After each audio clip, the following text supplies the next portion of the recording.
आज की कक्षा में हम अपनी हिंदी पाठ्य पुस्तक युवक भारती का पाठ 13 नुक्कड़ नाटक, जिसका हमने विधा परिचय और नुक्कड़ नाटक की विशेषताएं पिछली कक्षा में पढ़ी थी। नुक्कड़ नाटक किस प्रकार होता है, उसका पूरा का पूरा स्वरूप समझाने के लिए हमारी पाठ्य पुस्तक में हमें 2 नुक्कड़ नाटक पढ़ाए गए हैं। पहला है मौसम। लेखक ने मौसम नुक्कड़ नाटक में मानव जीवन से जुड़ी विभिन्न समस्याओं को उजागर किया है। पानी की समस्या दिन ब दिन विकराल रूप धारण करती जा रही है। मनुष्य ने प्रकृति से इतना छेड़छाड़ की है, इतनी छेड़छाड़ की, जिसके कारण ऋतु चक्र में अनियमितता आ गई है। समय पर बारिश नहीं होती, साथ ही साथ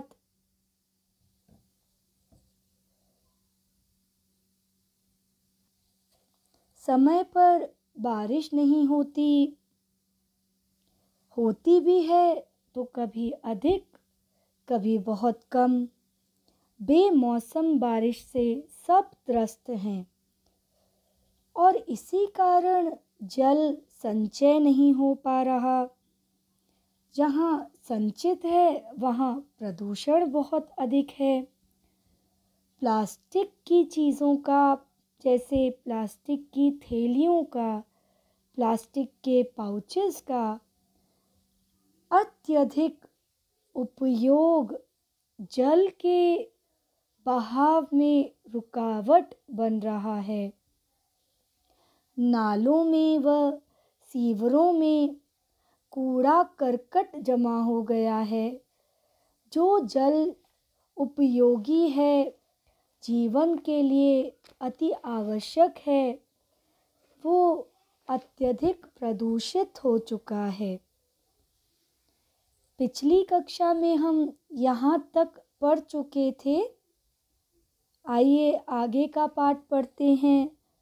पृष्ठ नंबर 70 पर हमने सूत्रधार वाला अनुच्छेद पढ़ लिया था।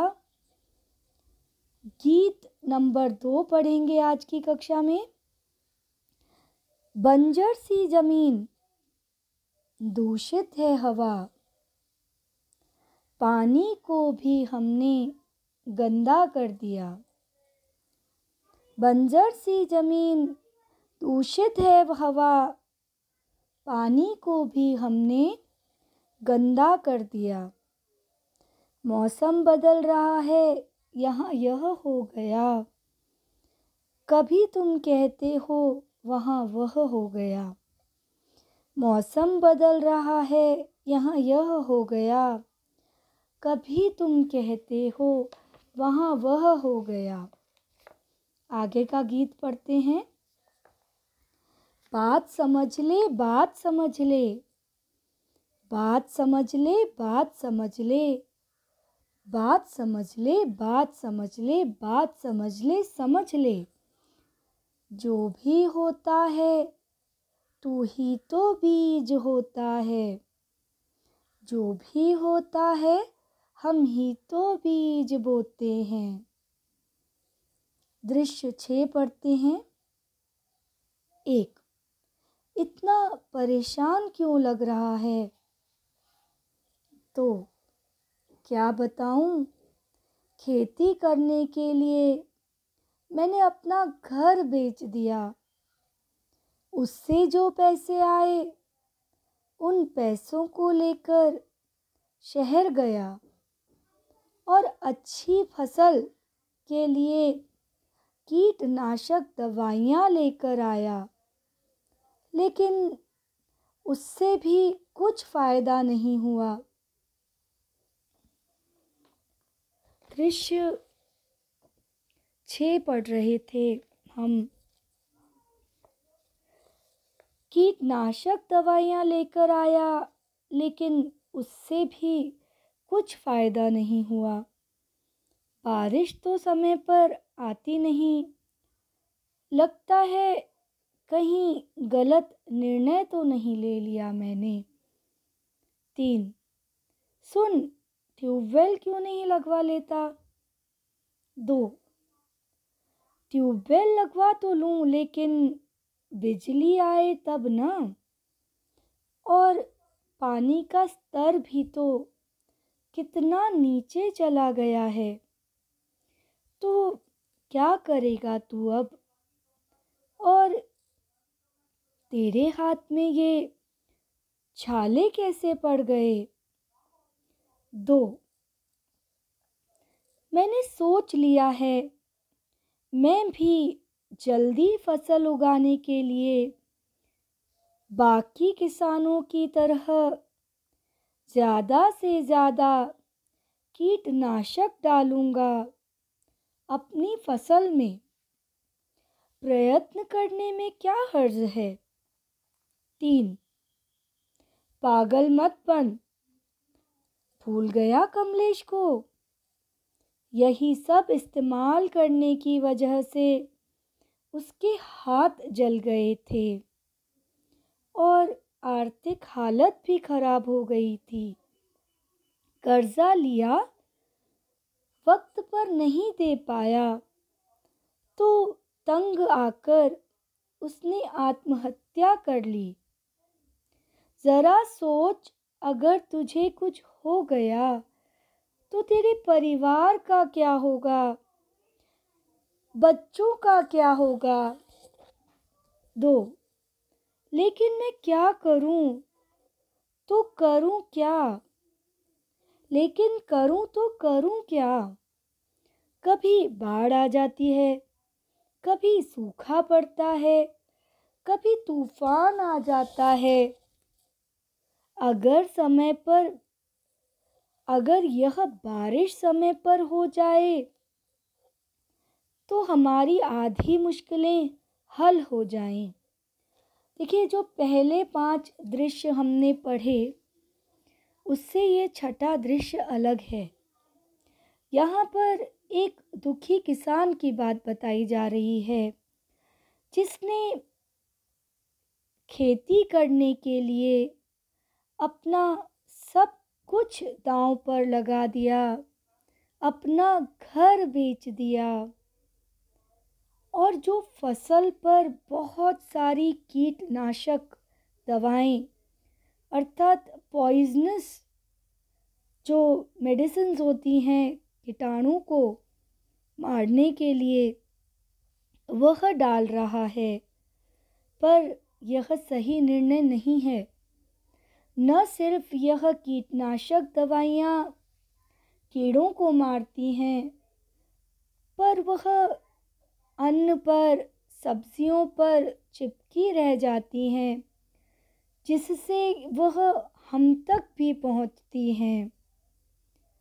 किसान अपने फायदे के लिए अधिक से अधिक जहर अपनी फसलों में डालते हैं, परंतु यह जहर हमारे पेट तक पहुंचकर हमें कई बीमारियों से ग्रसित करता है। और यहाँ पर मौसम की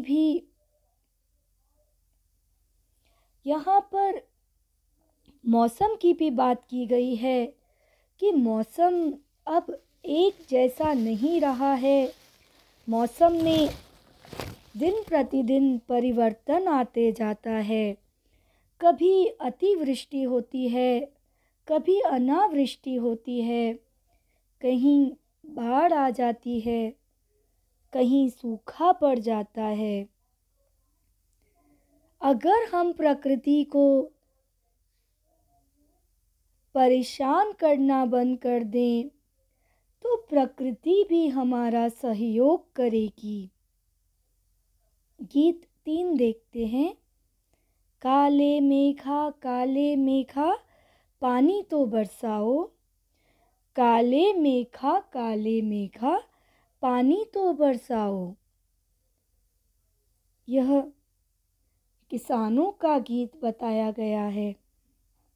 दृश्य 7 देखते हैं। पति, आज भी एक भी मछली नहीं फंसी। पत्नी, ऐसा कब तक चलेगा, घर में एक पैसा जो नहीं है। आज भी बच्चों को सिर्फ पानी पिलाकर सुलाना पड़ा। पत्नी के बाद पति कहता है, मैं क्या करूं, जब से नदी के किनारे वह प्लांट लगा है, वे प्लांट सारा जहरीला केमिकल पानी में बहा देते हैं, जिसकी वजह से मछलियां मर गईं, सारी मछलियां मर गईं। पत्नी, तो आप नदी के दूसरे पार क्यों नहीं चले जाते। पति, वहाँ भी यही हाल है, वहाँ भी उद्योगों की वजह से मछलियाँ खत्म हो गई हैं, और अगर किसी ने पकड़ लिया तो अलग मुसीबत। अपने भाई से, भाई साहब, हम दोनों आपके साथ आपके गांव चलते हैं, हम जंगल में काम कर लेंगे, कम से कम बच्चों को भूखा तो नहीं सुलाना पड़ेगा। भाई, कौन सा जंगल, कैसे जंगल, हमने विकास के नाम पर सारे जंगल काट दिए, अब वहाँ कुछ नहीं बचा। जिन पेड़ों के सहारे हम रहते थे, वे पेड़ ही नहीं रहे। जिन जानवरों पर हम खाने, कपड़े और दूध के लिए निर्भर थे, वे जानवर नहीं रहे। हमारे खेत जला दिए, नदियाँ गंदी कर दी, अब वहाँ कुछ नहीं बचा छोटे, सिर्फ धुआं ही धुआं है धुआं। फैक्ट्रियों के कारखानों से निकलता हुआ धुआं, जिसने पूरे परिसर को प्रदूषित कर रखा है। देखिए, दृश्य 7 की बात की जाए तो यहाँ पर एक पति पत्नी और एक पति का भाई, 3 पात्र हैं। पति पत्नी मछलियाँ बेचकर अपना जीवन निर्वाह करते हैं, परंतु जब से नदियों के आसपास प्लांट, फैक्ट्रियाँ, इंडस्ट्रीज लगी हैं, तब से इन उद्योगों के कारण नदी में मछलियाँ मर चुकी हैं, खत्म हो गई हैं, क्योंकि जहरीले पानी में कोई भी जीव जिंदा नहीं रह सकता। पति परेशान होकर अपने भाई से कहता है कि बच्चों को भूखा सोना पड़ता है, इससे बेहतर तो है कि हम गांव चले जाएं और जंगल में जाकर कुछ कार्य करें, ताकि कुछ तो कमा सकें। इस पर उसका भाई कहता है, छोटे, सारे जंगलों को काट दिया गया है, सारे खेतों को जला दिया गया है, और तो और नदियों को प्रदूषित कर दिया गया है।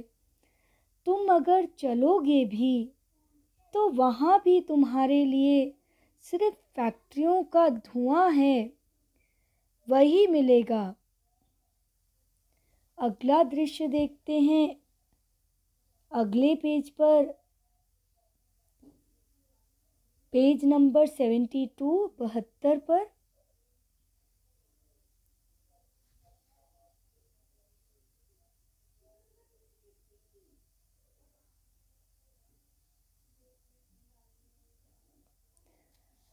मजदूर, डॉक्टर साहब, कल रात से मेरी आंखों में जलन हो रही है, हाथ पर भी लाल लाल निशान पड़ गए हैं। डॉक्टर, आप काम कहाँ करते हैं? मजदूर, यही पास में फैक्ट्री बन रही है, मैं उसी में मजदूर हूँ।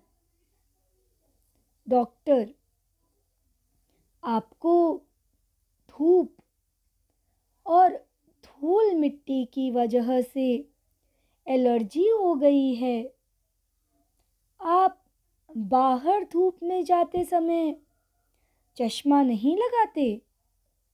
मजदूर, मैं एक मजदूर हूँ डॉक्टर साहब, मैं चश्मा कहाँ से लगाऊं? डॉक्टर, ये दवाइयाँ खरीद लेना और पूरी बाह के मोटे कपड़े और चश्मा पहनकर बाहर निकलना। डॉक्टर साहब, मैं मजदूर हूँ, बाहर निकलकर काम तो करना ही पड़ेगा, और यह सब मैं कहाँ से लाऊंगा? डॉक्टर, देखिए, अगर आप यह सब नहीं करेंगे तो आपको स्किन कैंसर हो सकता है। आइए दृश्य 8 समझते हैं। इस दृश्य में बात की गई है आँखों में प्रदूषण की वजह से होने वाली जलन की। पराबैंगनी किरणें जो ओजोन से बच जाती थी, ओजोन लेयर की परत की वजह से हम तक नहीं पहुंच पाती थी। ओजोन परत समस्त भूमंडल के लिए एक सुरक्षा कवच का काम करती है। यह सूर्य की हानिकारक पराबैंगनी किरणों को ऊपरी वायुमंडल में ही रोक देती है। वह अब प्रदूषण की वजह से छेद छेद होती जा रही है। पराबैंगनी किरणों के कारण मनुष्य की त्वचा में कैंसर होने की संभावना होती है, और यही बात डॉक्टर साहब इस मजदूर को समझा रहे हैं कि उसे धूप और धूल मिट्टी के कारण आँखों में एलर्जी हो रही, आँखों में जलन और शरीर पर एलर्जी हो रही है।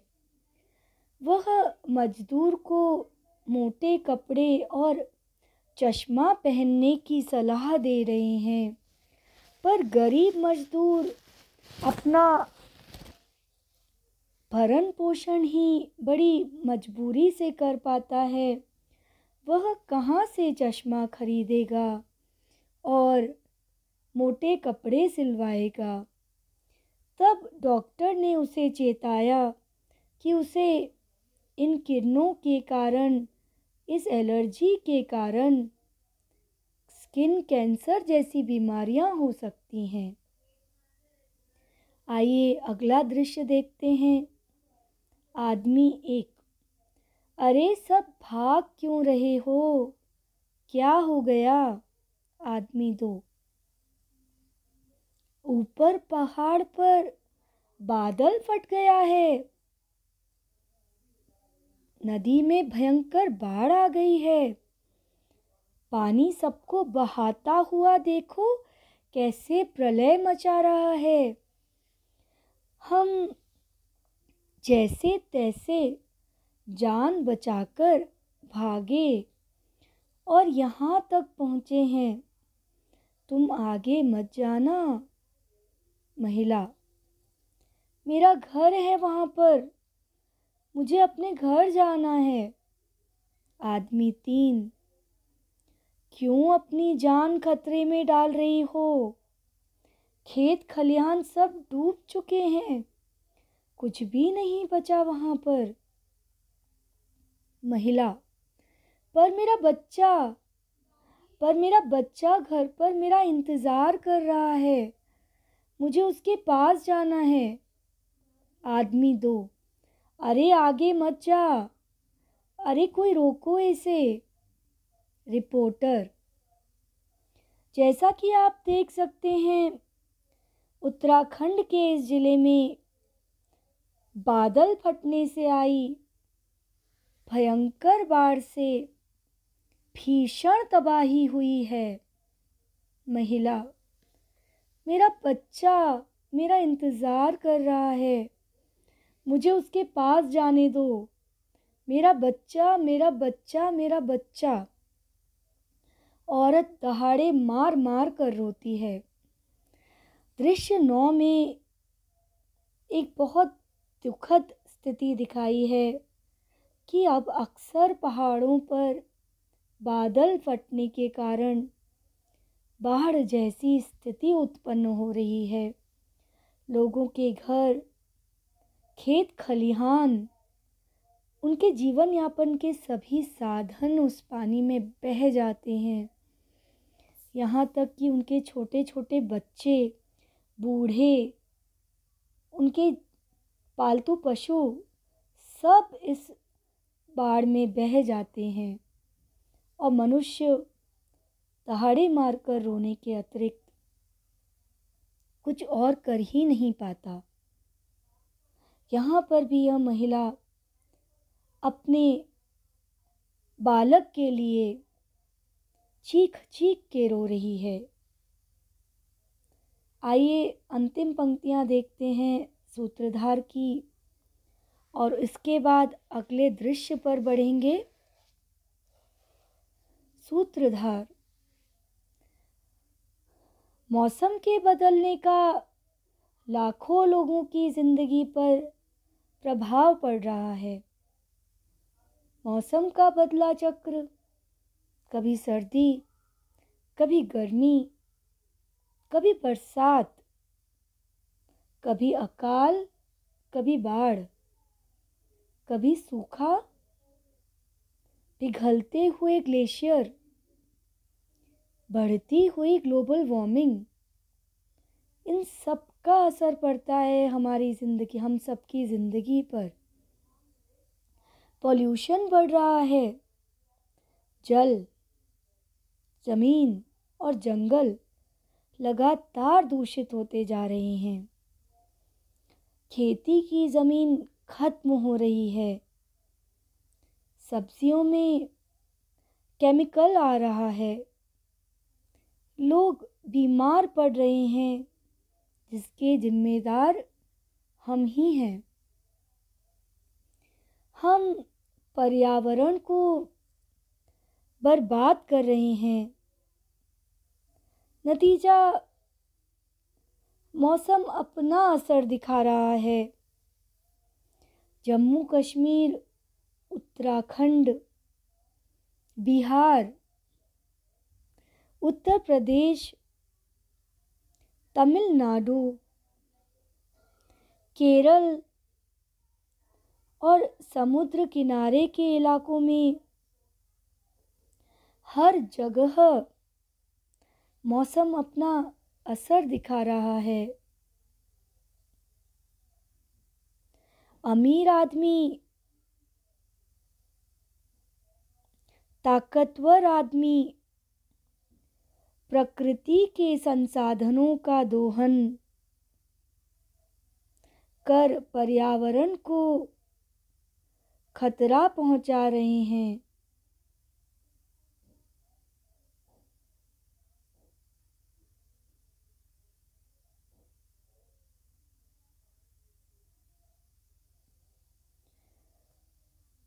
मरता कौन है? किसान, गरीब आदमी, आदिवासी, साधन विहीन आदमी, जिसके पास पैसा नहीं है। कभी सूखे से मरता है, कभी बाढ़ से मरता है और कभी कर्ज ले में डूब कर मर जाता है।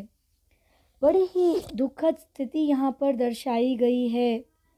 मौसम के निरंतर बदलते हुए चक्र के कारण भारी बारिश, तूफानी बादल, तेज हवाएं, यह सब हमारी जिंदगी पर प्रभाव डाल रहे हैं।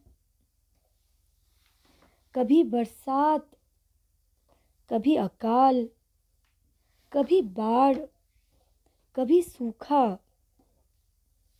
ग्लोबल वार्मिंग का अर्थ है कि पूरी धरती तप रही है, पूरा का पूरा संसार ज़रूरत से अधिक गर्म हो रहा है।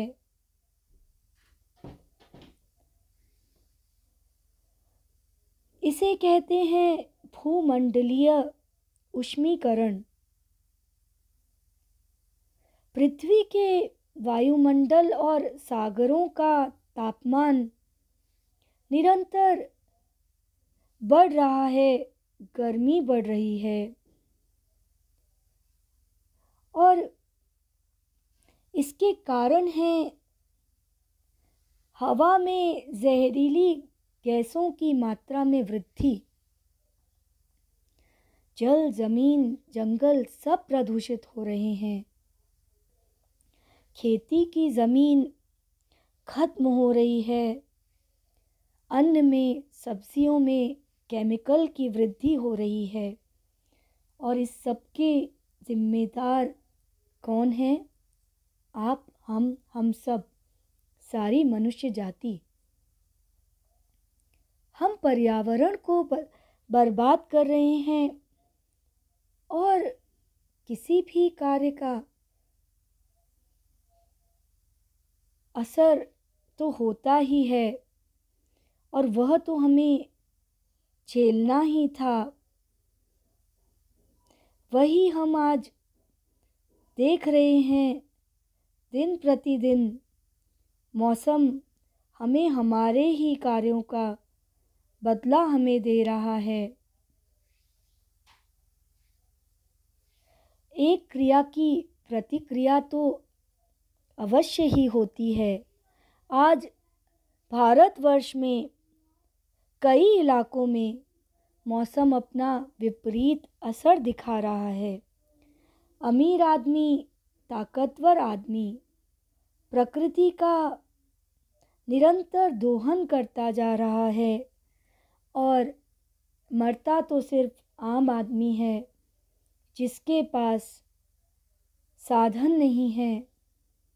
ऐसा किसान, आदिवासी, गरीब कभी सूखे से मर जाते हैं, कभी बाढ़ से मर जाते हैं और कभी तो इतना महाजन का कर्ज उनके सर पे हो जाता है कि आत्महत्या कर लेते हैं। अगली कक्षा में हम आगे का पाठ पढ़ेंगे।